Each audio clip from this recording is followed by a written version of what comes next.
Yo, welcome back to KAMMA. I'm Khalil Deal. I'm Andio. And we are KAMMA back to talk about UFC 324 taking place in Las Vegas, Nevada at the T-Mobile Arena. Justin Gaethje is going to face off and fight against uh, none other than Paddy Pimblett, the baddie. Yeah, man, it's been 6 weeks or 5 weeks since the last event. Me and Andio, we both went 8-3 in that last event at Vegas 112 with the one draw. That stupid fight was Kennedy Nzechukwu against Marcus Buchecha. Ended up in a draw there. So we went 8-3 with the draw. So we finished off really well last year, and we're going to start off this year with a bang. We're going to start it off with the first fight. We're going to talk about who's in the prelims here. This is the early predictions and breakdowns for the prelims. So Ty Miller against Adam Fuggett, Ricky Tercios against Cameron Smotherman, Josh Hockett against Denzel Freeman, Michael Johnson against Alexander Hernandez, Alex Perez against Charles Johnson, Nikita Krylov against Modestas Bukauskas, Atiba Gauthier against Andrei Pulayev, and then the main event of the prelims, Umar Nurmagomedov against Davison Figueiredo. So Paramount Plus, this is going to be the first event for the year. Yeah, Paramount Plus. Looks like we're going to be calling these the numbered events from now on. We'll see how it goes. I am excited. Let's start it off with Ty Cole Miller versus Adam Fuggett. Who you got in this one, Andio? All right, here, not to take too much time on this one, I think Adam Fuggett's pretty much the lowest end gatekeeper here. We're going to see what Ty Miller's got. I think he's got enough. From what I've seen, his striking looks all right. Don't know about his striking defense. In the clinch, he tries to hit guys away from that position in order to strike. And Fuggett, man, he seems slow on the trigger, slow reflexively, and you know that's about it. He doesn't really have any impressive wins, although he did go into the third round a little while back against Michael Morales, which is kind of crazy when you think about it, eh?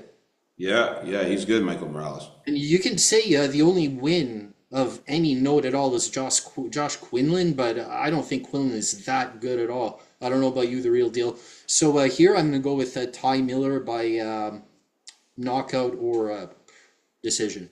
Yeah, Miller, he's a fun to watch striker, man. He's a kickboxer.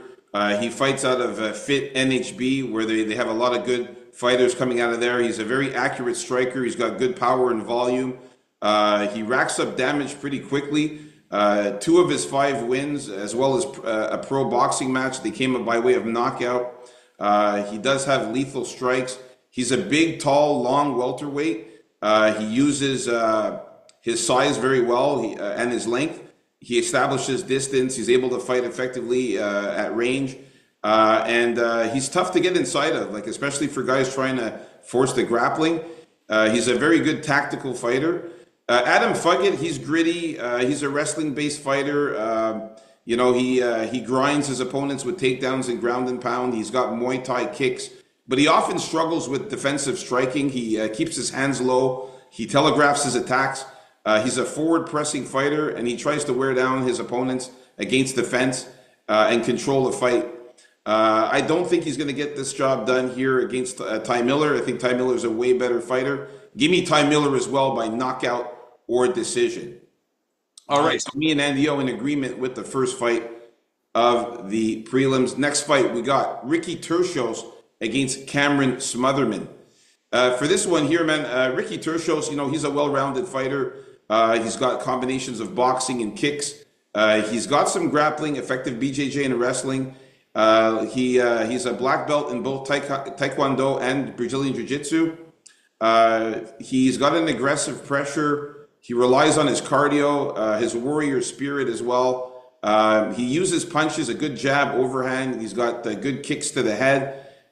He's very, very wild out there. And he generally keeps his hands up for defense. He's good in submissions as well, like the rear naked choke and triangle choke. and he does use wrestling moves. Cameron Smotherman, though, on the other hand, this guy is a patient, data-driven striker. He uses feints and pressure. He focuses on boxing. He's got good offensive defense to control the pace. He keeps the fight standing and shows improved wrestling defense to avoid grappling. He's known to establish range early in his fights. He sets up traps with feints to land his punches, and he's very defensively responsible. The guy's a very good striker. He hits really hard. I can see him cracking Ricky Turcios in this one here. Ricky Turcios has been knocked out before. Give me Cameron Smotherman here to win by knockout or decision. I think he's just going to land more volume and keep a distance there. He's got the reach advantage too, which is going to be a. Oh, sorry, no, my bad. I thought he had the reach advantage. No, they have the same reach actually. Actually, Turcios has a reach advantage actually of 2 inches, but I think Cameron Smotherman is going to be able to stay. Keep at range and just piece him up on the feet a little bit more than Ricky Turcios, man. Yeah, I think this is a matter of Cameron Smother having the crisper, more grounded boxing and more power. But I think Turcios is more well-rounded, and he thrives more in chaotic situations, whether it's on the feet or the grappling. And he always puts on a good fight. He usually puts on an exciting fight, except for that one against Raul Rosas where he lost. And he also has more UFC experience. I've never been on the Cameron Smotherman train here, and I think Ricky Turcios is going to pull this one off, especially if he focuses more on the grappling. And yeah, give me pretty. Give me pretty Turcios here by decision or sub. Oh shit! Okay, so we are in disagreement with this fight here. All right, let's move on up to the next fight. We got Josh Hockett against Denzel Freeman. Who do you have in this one, Indio? Okay, so here we have a battle of an NFL legend here, a former San Francisco 49er, Josh Hockett, against a former professional wrestling legend in Denzel Freeman here. Here I'm going to go with Josh Hockett. I think the UFC wants to push this guy and push him to the top fast, or however far he'll go. I think they like his kind of personality and his mic skills here, and they're better than Denzel Freeman's. Although Denzel was the professional wrestler, go figure. Also, in his last fight against Max Jimenez, if you remember, Jimenez got in a hard shot on Hockett to start off that fight when Hockett was coming in. And Hockett took that pretty well. So he passed that first test there.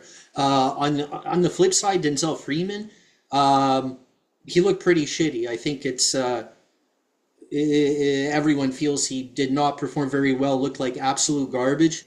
I think his path is to really get the wrestling going if he can.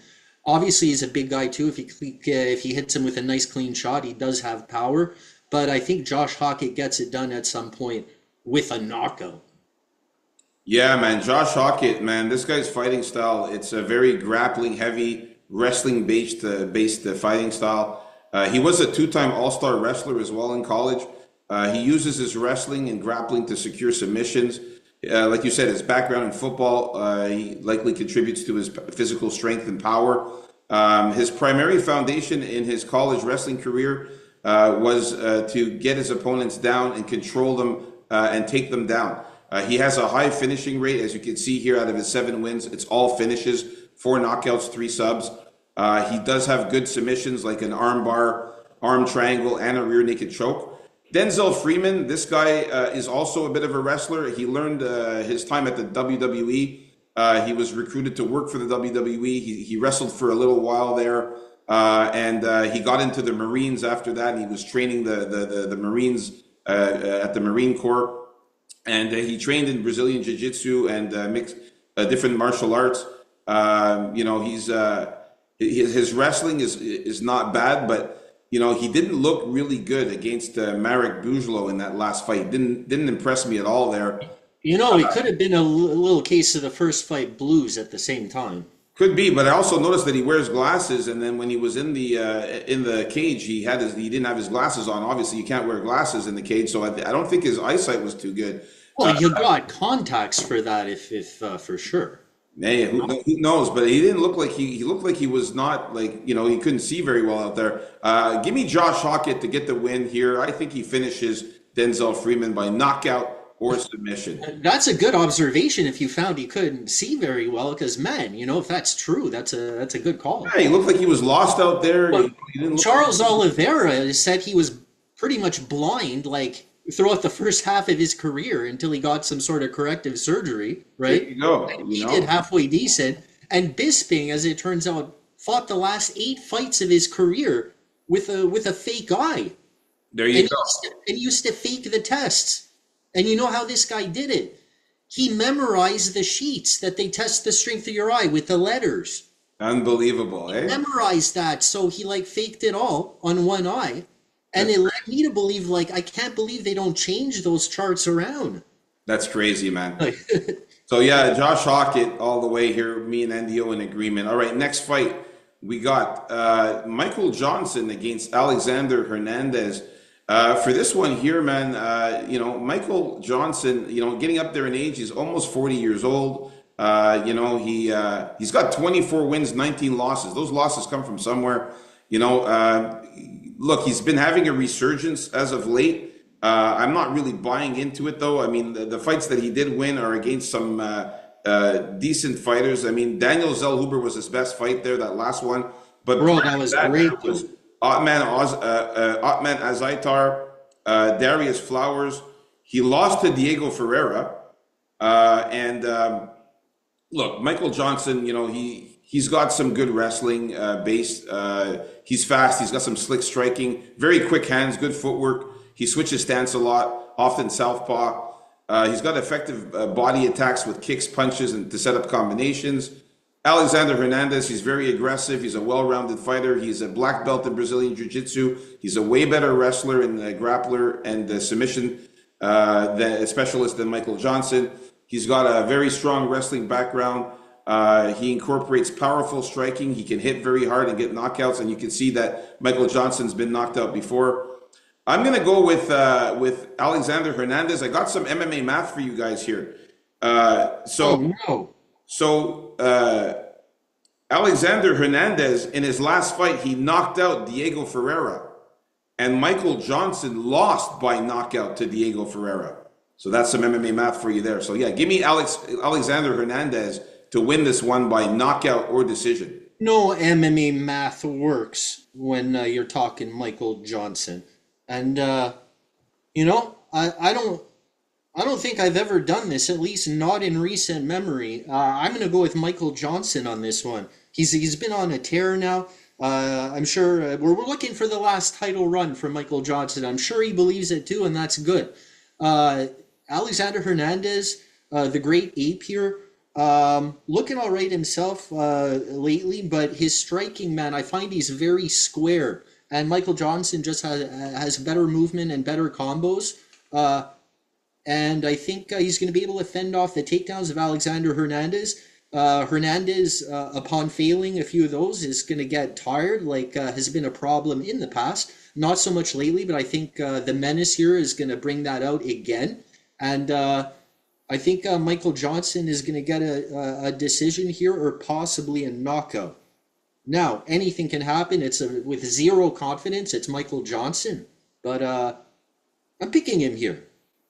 Yeah, no, you know what? I will say this, though. Come the betting time there, a little sprinkle on Michael Johnson, maybe by knockout decision or maybe by decision, I might entertain. All right, so we're in disagreement as far as a pick here. I got Alexander Hernandez here to win. So, all right, let's get up to the next fight here. We got Alex Perez against Charles Johnson. Who you have here, NDO? Here, this is going to be a good fight, I think. I do not underrate Alex Perez, and I definitely do not underrate Charles Johnson here. So Alex Perez coming in here after a pretty short layoff since his last fight where he lost against Asu Almabayev, and that was November 22nd. Usually he takes longer between fights, but I think that's also because he gets injured often. And I think Charles Johnson is is more durable, and I think he's if he withstands Alex Perez early on, like in most fights, I think Charles Johnson is going to be able to turn it on and fight better and fight visually better in the second half of the fight. Whereas a lot of times in the first fight, he takes a while to get going. It's always been a problem with this guy, but he showed everyone in his last fight that he's no joke for anybody. If anyone didn't know that yet, the way he handled Loner Kavanaugh after Loner Kavanaugh was really handing it to him at the beginning of that fight, I thought it was over for him. But then I remembered it's Charles Johnson, and Charles Johnson doesn't get finished, right? So when he when he survived that, he caught Loner Kavanaugh with that shot and knocked him out. It was great to see. And I think he's going to keep it going with Alex Perez here. Hard to say because Alex Perez, I'm thinking he could get injured in this fight. I'm tempted to call a finish for Charles Johnson, but I'm going to go with 70% decision for inner G or knockout. All right, man. So yeah, man. I mean, Alex Perez. This guy's fought amazing fighters, man. He started wrestling also in the sixth grade. He's an amazing wrestler. He's got very good grappling skills. He's got skills in jiu-jitsu. Has lots of submissions as well. He's one of the most active and prominent contenders in the flyweight division. Dominant names that he's fought like Davison Figueiredo, Alexander Pantoja, Mohamed Mokaev, Tatsuro Taira, Joseph Benavidez. So he's fought the best of the best, but he's on a losing streak here. He lost 4 of his last 5 fights. His last win was against Mateus Nicolau by knockout. Charles Energy Johnson, man, this guy uses a pressure heavy, well-rounded style. He's got strong Muay Thai. He's got very good control, good kicks, consistent striking. He switches stances a lot. He's got excellent takedown defense to overwhelm his opponents. He finishes fights often through ground and pound or power shots. He's known for his cardio, pacing the fights. He's very confident. He's got an upright striking approach. He spent a significant time training in Thailand to like master his Muay Thai techniques. I think that's more recent, though, right? It's more recent. Yeah. He's got good front kicks as well. Again, he's very good at defending the takedowns. I can see Alex Perez struggling to take him down. Don't forget that Charles Johnson's going to have a 3-inch height advantage and a significant 5-inch reach advantage over Alex Perez here. He's been looking really good lately, winning 4 out of his last 5. He only lost to Ramazan Tamirov. So I'm going to go with Charles Johnson getting this one done. Alex Perez has been subbed a lot. I think that Charles Johnson could get a submission. You never know. Alex Perez might put his head in a guillotine choke or some kind of Darce choke or something. Give me Charles Johnson to win, possibly by submission or decision here. All right, so me and Andio in agreement. He is a little susceptible to those subs, eh? Submissions, exactly. Like diving into a gilly or something. Exactly. So we're in agreement with Charles Johnson. Let's move on up to the next fight here. We got a good fight here with these two, Nikita Krylov against Modestas Bukauskas. For this one here, man, look, man, Nikita Krylov, man, I used to be a big fan of this guy. Liked him a lot. He's a crazy, chaotic fighter, unpredictable, kill or be killed type of fighter. He's got very good Kyokushin karate, heavy kicks, especially spinning kicks, unorthodox striking, aggressive submission hunting, ground game. But lately, man, the problem is that his chin can't hold anymore. Last 2 fights getting violently knocked out, especially the last fight there against Bogdan Guskov, really knocked him out with a straight right and then ground and pounded him. And also against Dominic Reyes, who hit him with that counter left hook and knocked him out. So his chin has been very suspect. Modestas Bukauskas, man, this guy is an all-around fighter.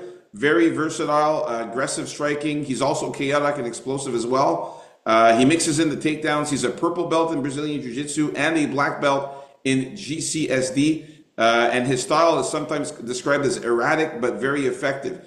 The guy is a very good grappler as well. He's got good takedowns and submissions as well, and he can hit hard too. He's got 11 knockouts.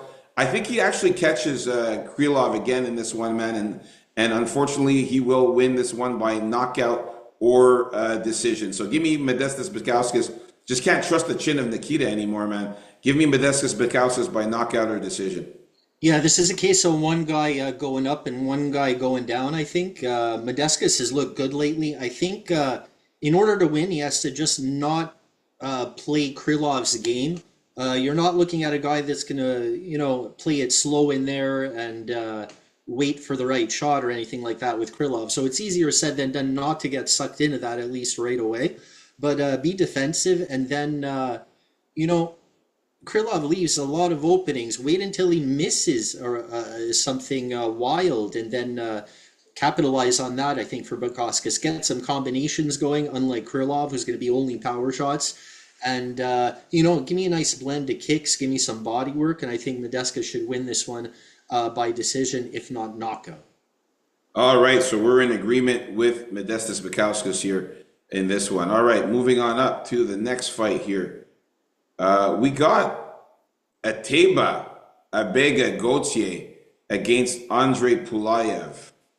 Who you got in this one, NDO? Okay, here I'm going to go with Ateba Gauthier for sure here. I think I don't think I've ever gone with Andre Pulayev here, but I think Ateba Gauthier is going to have his way with him. Just straightforward pressure, a power-heavy approach, take him down and mash him up. That's what I'd like to see, and that's what I think is going to happen. I think that happens in late round one, early round two. Yeah, man, Ateba Gauthier, this guy is powerful. He's explosive. He's a really good striker and kickboxer. They named him the Silent Assassin because he likes to keep his fight standing and kill his opponents, man. He uses sharp jabs, knees, and punches for devastating knockout blows. He's training to. He's also training to counter wrestling threats by developing his grappling as well. What were you going to say there? No, I was just going to say, yeah, he doesn't. There's going to be no takedowns from Ateba if he can help it, right? And Pulayev is the guy who's going to probably go for takedowns if he can. Yeah, well, the good thing is that Ateba's been training to counter wrestling threats now by developing his grappling and his finishing ability. He likes to engage in striking exchanges, stuffing takedowns, and staying on the feet. And he sets up powerful shots, doesn't always rush. He uses jabs and feints and creates openings. He recognizes his opponents might try to take him down. So he's focused on improving his wrestling defense and offense to be a better complete fighter. Pulayev, he's powerful, knockout-oriented southpaw striker. He's got a high takedown defense as well. But he doesn't have to worry about Ateba trying to take him down. He needs to. He does need to increase his volume though, because he tends to be very slow and not throw a lot. His ground game is good. He possesses significant knockout power in his strikes. He fights from the southpaw stance, and his style is like impactful fight-ending moments rather than high-volume striking. So I don't think that's going to be a good style against Ateba Gauthier because Ateba's obviously going to be the stronger guy. You can see here he's built like a tank at 6'4". Give me Ateba Gauthier to win this one here by knockout. And I think it's going to be a violent knockout in the first or second round. All right, so me and Andio in agreement with this fight as well. Next fight, we got Umar Nurmagomedov against Davison Figueiredo. This is the main event of the prelims. If you haven't already, guys, hit the like button and subscribe. I'm actually right now in the moving process right now. That's why you're seeing a really empty background here, but I'll have that fixed in a couple of weeks when I get the move done. So Umar maybe a bit more of an echo than usual too. Yeah, a bit more of an echo because there's like nothing in here. Like I'm in the middle of moving here. Umar Nurmagomedov, we all know this guy's fighting style, grappling, striking. He's a very good wrestler. He's got very good Muay Thai and Sambo. His fighting style is heavily influenced by his training under the guidance of Abdul Manap Nurmagomedov, who's known for developing the grappling heavy styles of many Dagestani fighters. Was known for. His That grappling, guy died like years ago. yeah, for sure. His grappling skills allow him to dictate the pace of the fights. He often uses takedowns and ground and pound to control and wear down his opponents. He's got good submission skills as well. And Figueiredo, he's very aggressive, violence-focused fighting style, chaotic, powerful strikes, dangerous submission skills. Particularly his guillotine chokes is good. He's got a blend of, Marajo, wrestling, boxing, Muay Thai, and Brazilian Jiu-Jitsu. He's a dangerous fighter, but lately we've seen that he hasn't really been doing too well. He did get a win in his last fight against Montel Jackson. It was a split decision, too, on top of that. So he could have lost that fight and lost 2 fights prior to that. He got knocked out by Corey Sandhagen and lost to Peter Yan. So I'm going to go with Umar Nurmagomedov to get the win here. I think he does it easily. I'll say he wins this one by submission or decision. The odds on this fight are just crazy. Yeah, and that was a good win against Montel Jackson. Maybe Figgy showed kind of like what Montel Jackson was made of a little bit in that fight. I don't know, kind of deflated the tires a bit. The odds would imply that Umar is going to destroy Figgy. I think these are the biggest odds on the card, right? Yeah, I think so, yeah. I think so. Him and David Gauthier, I think one of those two, yeah. I think Gauthier is even less, actually. But anyway, yeah, I think I don't think the fight's going to be that lopsided. In the end, I think Umar's going to win this fight. You got to love Umar's well-rounded game. His kicks, especially. I love his kicks, the way he throws them. With Figgy, as you mentioned, the chaos is something he looks for, and he thrives it, and that's the way he has to approach this fight with Nurmagomedov here. Go for those takedowns very early, but try to hit him hard inside early, like in the clinch or something, and try to snag a sub the way he used to do it back in the day. Just grab a limb and pull, like he almost broke Joseph Benavidez in half, I remember. Kind of like that, real quick, snappy. But I think Umar is just too well-rounded. It's his real division. Figgy came up from the lower weight class, don't forget. And I think he puts him away by sub or knockout. All right, so me and Andio in agreement with that fight as well. So there you have it, folks. Our early predictions and breakdowns for the prelims. Stay tuned for the main card coming up next. Peace out, KA MMA. Let's get